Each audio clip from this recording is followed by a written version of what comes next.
Maka kalau kita sebenarnya kalau kita hanya merayakan malam Paskah, lalu tidak merayakan Paskah, itu kita kayak merayakan Paskah secara prematur begitu. Berangkat bawa gelas kosong, pulang semakin kering yang kosong ini. Bahkan pecah kali ya. Bisa jadi gitu kan.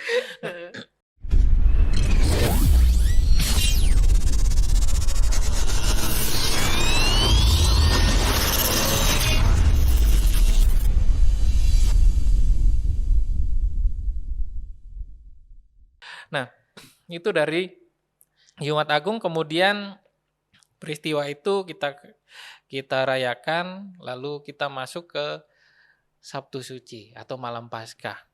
Perbedaannya dulu aja Pak Boni. Antara malam Paskah dengan Minggu Paskah itu apa sih sebetulnya? Nah, malam Paskah itu kan sebenarnya ya, Hmm. kalau menurut tradisi kan dirayakan pada pukul 00. Mengapa demikian Hmm. di awal kan? Karena itu kan vigili ya. Iya. Maksudnya menyongsong hari raya Hmm. Paskah begitu. Namanya menyongsong itu kan ya apa namanya awal kan, Iya. dan puncaknya apa? Puncaknya itu Paskah. Hmm. Maka kalau kita hanya merayakan malam Paskah, lalu tidak merayakan Paskah, itu kita kayak merayakan Paskah secara prematur begitu ya. Oke, tapi itu kan yang sering banyak Ya sering terjadi. terjadi. Oh, tadi malam kan udah ke gereja gitu. Padahal kan ya penting kan begitu, Hmm. merayakan Paskah dan juga malamnya. Iya.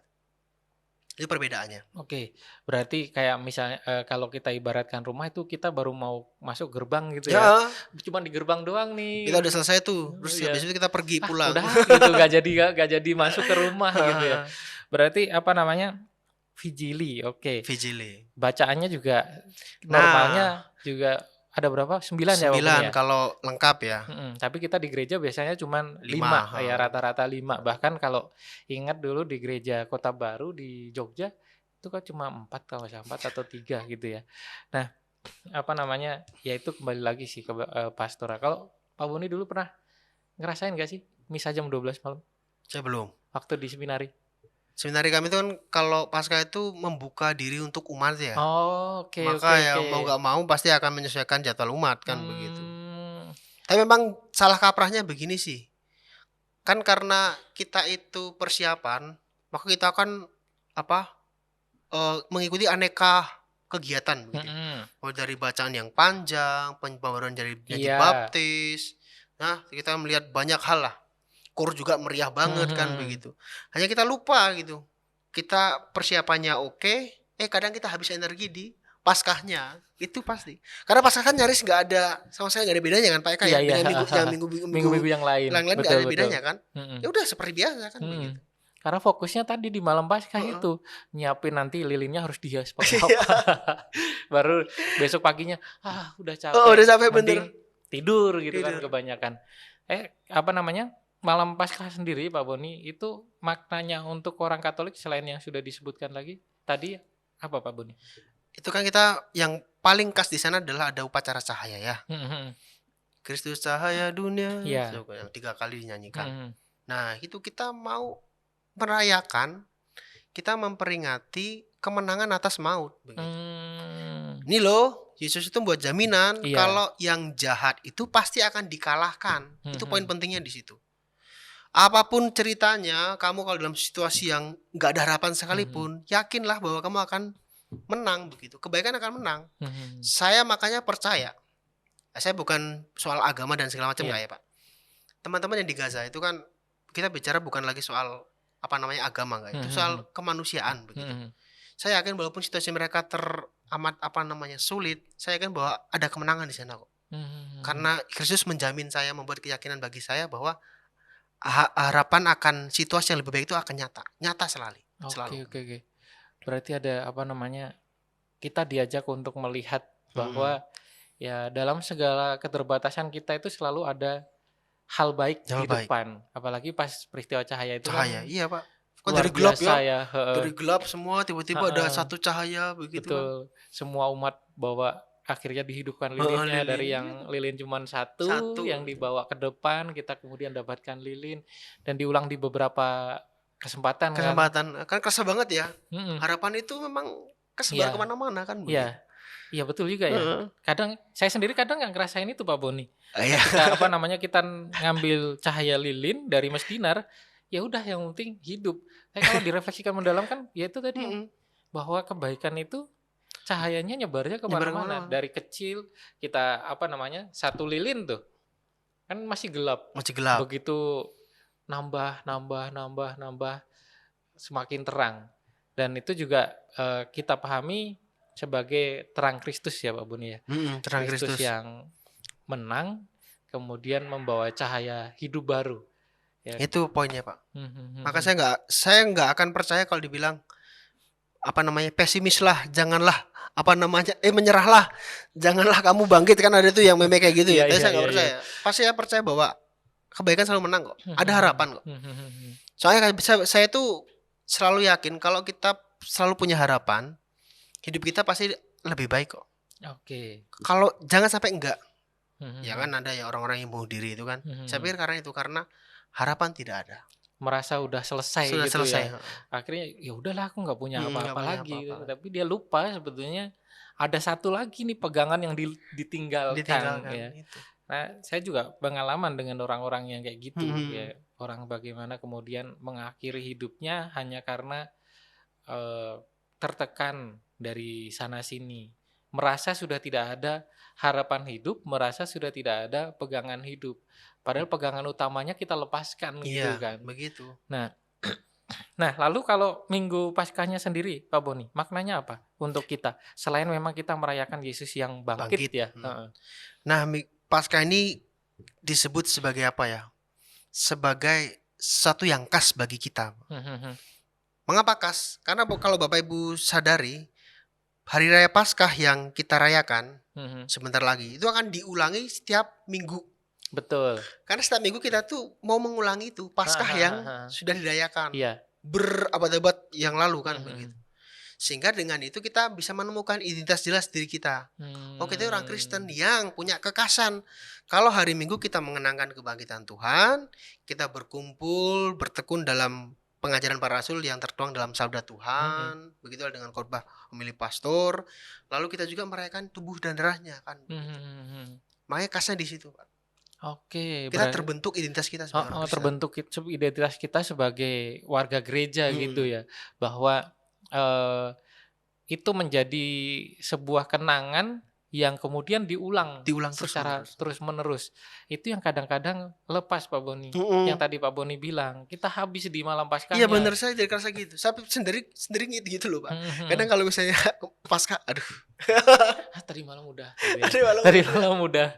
Atau bahasanya. Karena kita nggak dapat feel-nya ya. Iya. Beda menurut. Gini sih, kalau pengalaman saya ya. Ketika kita merayakan misa di sebuah gereja, itu kita kadang beda rasa yang kita terima. Kayak misalnya saya kalau ditanya, kamu seneng misa di mana sih? Ya gereja Banteng gitu. Tempat tinggal saya bertahun-tahun di sana. Bukan hanya sekedar merayakan Ekaristi kan, di situ berbagai doa kita lakukan di situ, meditasi. Itu tempat paling nyaman dan paling buat saya ketika ada sebuah perayaan itu ngena gitu. Saya sampai sekarang ini misa dimanapun kadang-kadang ini apa sih sebetulnya yang saya cari? Ya yang saya cari. Kadang-kadang karena nggak dapat kliknya ya. Kliknya itu. Kan kita harus sampai menemukan di situ. Kalau enggak kan kita sama aja ke gereja. Kayak berangkat bawa gelas kosong, pulang semakin kering yang kosong ini. Bahkan pecah kali ya. Bisa jadi gitu kan. Nah, Pak Boni punya pengalaman gak sih kayak gitu? Saya ya pasti pengalaman yang kuat itu bagi saya berdoa itu ya di gereja saya yang di Lampung sana, di Stasi. Iya. Ya itu karena awal iman saya tumbuh kan, kecintaan saya pada gereja, saya punya perhatian khusus untuk gereja saya, begitu itu. Saya lebih rasa nyaman begitu. Kayak pulang ke rumah sendiri kan. Iya. Mungkin saya juga kayak gitu. Karena saya kan hidupnya di Kalimantan. Yang kadang merayakan Ekaristi, syukur banget dulu waktu masih saya di Kapuas Pedalaman itu 1 tahun sekali merayakan Ekaristi itu udah sangat luar biasa. Bahkan saya ingat banget, saya dulu komuni pertama itu nggak ada pelajaran persiapan komuni pertama. Karena memang nggak bisa dijadwalkan romonya. Dan waktu itu yang namanya smartphone belum ada. Boro-boro smartphone, daerah saya itu terpencil, nggak ada listrik. Suatu ketika ada umat yang dari kota bilang, tolong persiapkan minggu depan anak-anak yang kira-kira usianya segini terima komuni. Saya jadi nggak punya pengalaman terbentuk imannya ya dari situ. Kemudian nggak tahu inspirasi apa yang muncul di bapak saya. SMA saya dimasukkan ke asrama.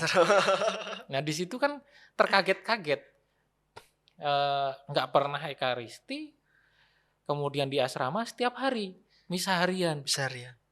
Awal-awal di asrama ini ngapain sih harus setiap hari gitu kan. Biasanya kita misa kan 1 tahun sekali, berapa bulan sekali, ini tahu-tahu tiap hari. Dan tahu-tahu gak lama kemudian kan anak asrama wajib bertugas di misa. Ada yang jadi Mas Dinar, ada yang jadi lektor, kemudian ini koster. Jadi koster, mau nggak mau belajar. Ini ngapain? Saya kelas 1 SMA saya ingat kayak saya cuman bertanya terus, ini emang Katolik harus gini ya? Harus gini ya? Apalagi perayaan rangkaian Pekan Suci. Ini kok kayak gini gitu. Kok beda dengan saya. Apalagi pas dapat tugas Mas Dinar di perayaan tersebut. Gini banget ya waktu itu ya mikirnya, kok gini banget. Artinya iman saya sendiri kan belum terbentuk saat itu, nggak memahami makna dari ekaristi, boro-boro makna Paskah, boro-boro makna Kais Putih dan lain sebagainya. Ekaristi aja nggak dapat maknanya karena memang tidak dapat pembelajarannya. Di rumah sering diceritakan tentang ekaristi, tapi merayakannya kan sangat jarang. Paling diajak doa, bapak itu sampai beli buku itu loh, ibadat yang warna kuning zaman dulu. Biasanya kalau minggu ya udah kadang gantian sama temennya mimpin ibadah di ya kayak kapel kayak gitu. Saya ingat momen bagaimana umat di situ tuh nangis mulai dari awal ibadah sampai akhir karena rindu. Rindu merayakan ekaristi, menyambut tubuh Kristus. Itu kan luar biasa. Dan gereja Banteng itu yang bagi saya sendiri itu yang kemudian menguatkan. Padahal udah frater itu, baru itu tuh kerasa, oh ternyata kayak gini. Ekaristi itu seperti ini toh. Oh merayakan Paskah dan lain sebagainya itu seperti ini toh. Apalagi pas frater kita asistensi. Iya bener. Kita bertugas di depan umat, apalagi dapat misalnya di stasi yang agak jauh mereka bercerita dan lain sebagainya itu, wah luar biasa gitu kan. Makna dari ekaristi itu sendiri. Oke, malah jadi curhat. Nggak apa-apa Pak, ya Bapak Mama ya. Nah, kemudian Pak Boni balik lagi ke apa yang kita bicarakan tadi. Setiap tahun itu kan Paskah selalu ada temanya. Tahun ini apa Pak Boni? Nah, saya lihat dulu Pak guys. Saya lupa, saya grogi Bapak Ibu ya. Ini dari Roma 6 ayat 13 dikatakan hidup sebagai alat kebenarannya. Ya, itu siapa? Ya Tuhan pasti ya. Hidup sebagai alat kebenaran itu apa artinya? Kebenaran itu kan yang dimaksud bukan kebenaran Pak Eka, bukan kebenaran saya, bukan. Iya. Tapi kebenaran Tuhan. Betul lah, kebenaran Tuhan itu berarti hidup baik, mengasihi. Nah, kita itu menjadi alatnya kayak gitu. Nah, pasca ini kita diajak untuk itu. Saya sendiri pribadi ya Bapak Ibu ya.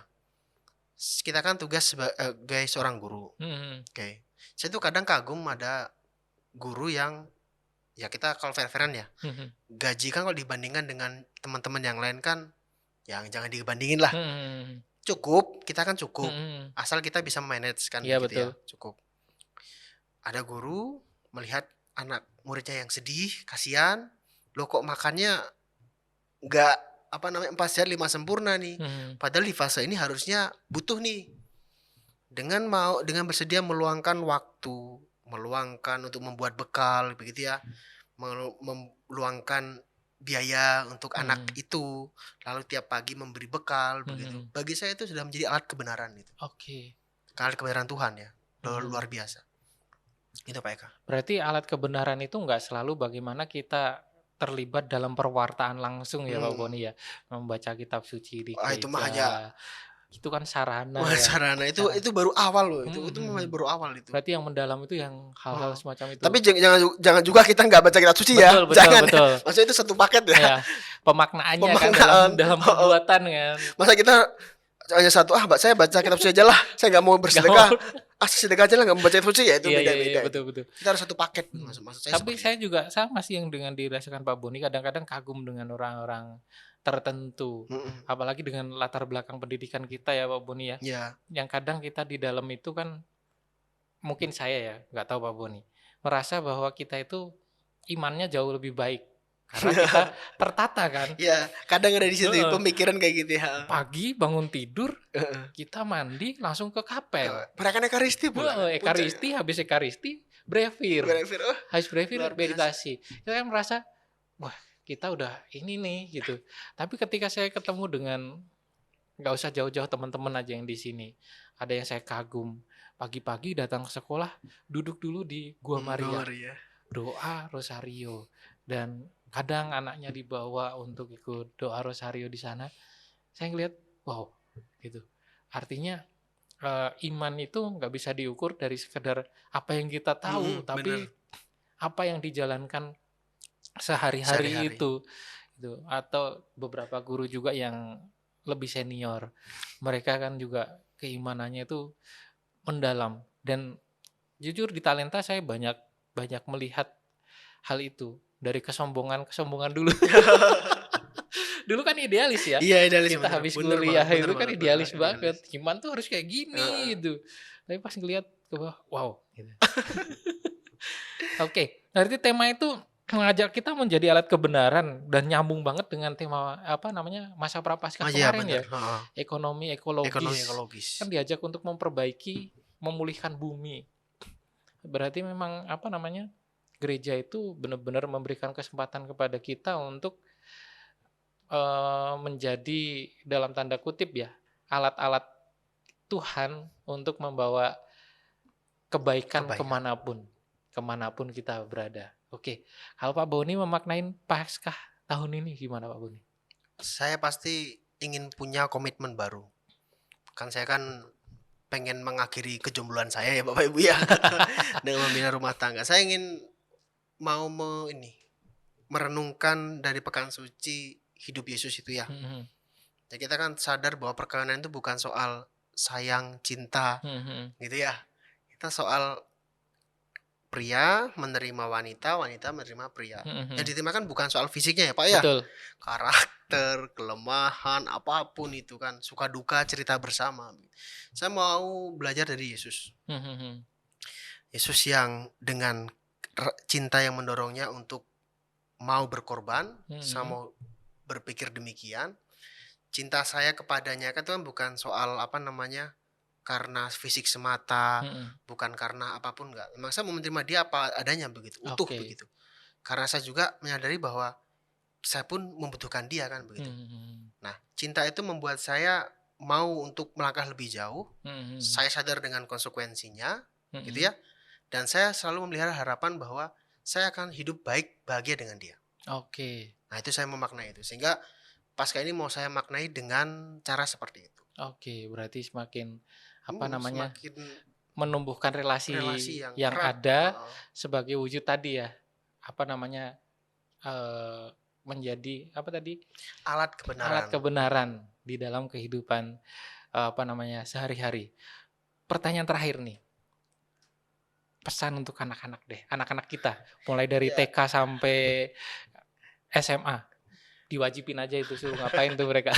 Oke, anak-anak, teman-teman yang dari TK maupun sampai SMA ya. TK, SD, SMP, SMA. Oke. Terutama bagi yang Katolik ya, teman-teman ya. Kita itu mau merayakan puncak iman kita. Puncak iman kita itu nggak ada di Natal. Natal itu hanya awal. Puncak iman kita ada di perayaan Paskah. Tapi nggak mungkin dong ujug-ujug kita merayakan Paskah. Kita harus mengalami persiapan dulu. Minggu Palma itu adalah persiapan yang paling ideal. Maka teman-teman, ayo ke gereja Minggu Palma. Kita rasakan maknanya. Kalau cuma ke gereja doang kan ya, itu kan hal yang biasa ya. Kita coba kan maknanya. Oh, Minggu Palma ini maknanya ini toh. Oke. Kamis putih. Oh, saya merasakan ini. Oke. Jumat Agung. Oke, saya bisa mendalami, memaknai. Sampai saya merayakan malam Paskah dan kemudian Paskah. Teman-teman bisa kok menulis dalam buku, lalu mendiskusikan dengan orang tua, sehingga kita itu ke gereja nggak kehilangan kekasannya, nggak bisa kehilangan maknanya. Ke gereja kita tahu apa yang kita rayakan, dan karena ini iman kita puncaknya, maka kita wajib, mau tidak mau kita wajib, supaya diri kita berkembang, terbentuk, dan bertumbuh. Gitu ya. Oke, luar biasa pesannya. Panjang Supaya banget ya. iman kita berkembang dan bertumbuh. Tapi saya juga mewajibkan anak-anak yang Katolik di SD untuk Pekan Suci ini mereka wajib 5 kali perayaan itu mereka ke gereja, dan biasanya ditindaklanjuti nanti setelah mereka masuk sekolah, karena penting banget seperti yang dikatakan Pak Boni tadi, puncak perayaan iman. Oke, terima kasih Pak Boni. Terima kasih Pak Sudah Eka. banyak memberikan pembelajaran untuk kita semua ya, tentang makna dari Minggu Palma, Kamis Putih, Jumat Agung, Sabtu Suci, dan juga Minggu Paskah. Semoga Pak Boni sehat selalu. Tadi niat baiknya tadi semakin dikuatkan. Tinggal ditunggu undangan ya Pak Mama. Tinggal ditunggu undangan. Doakan ya Pak Mama. Kita doakan yang terbaik untuk Pak Boni. Terima kasih untuk segala atensinya. Hari ini sudah melihat atau menyaksikan podcast Primary Pod berkaitan dengan tema Paskah, dan selama masa Prapaskah ini kami berusaha untuk menghadirkan tema-tema khusus. Semoga ini membantu kita semua sekali lagi untuk semakin menumbuhkan iman kita, harapan kita, dan kasih kita akan Allah. Dan kami juga mohon maaf apabila selama masa Prapaskah ini, selama kami membahas tema-tema Prapaskah, ada hal-hal yang mungkin kurang berkenan atau kurang pas, dan semoga ini juga menjadi masukan bagi kami untuk semakin bisa menjadi alat-alat kebenaran Tuhan untuk mewartakan kasih kepada semakin banyak orang. Primary Pod, always in heart.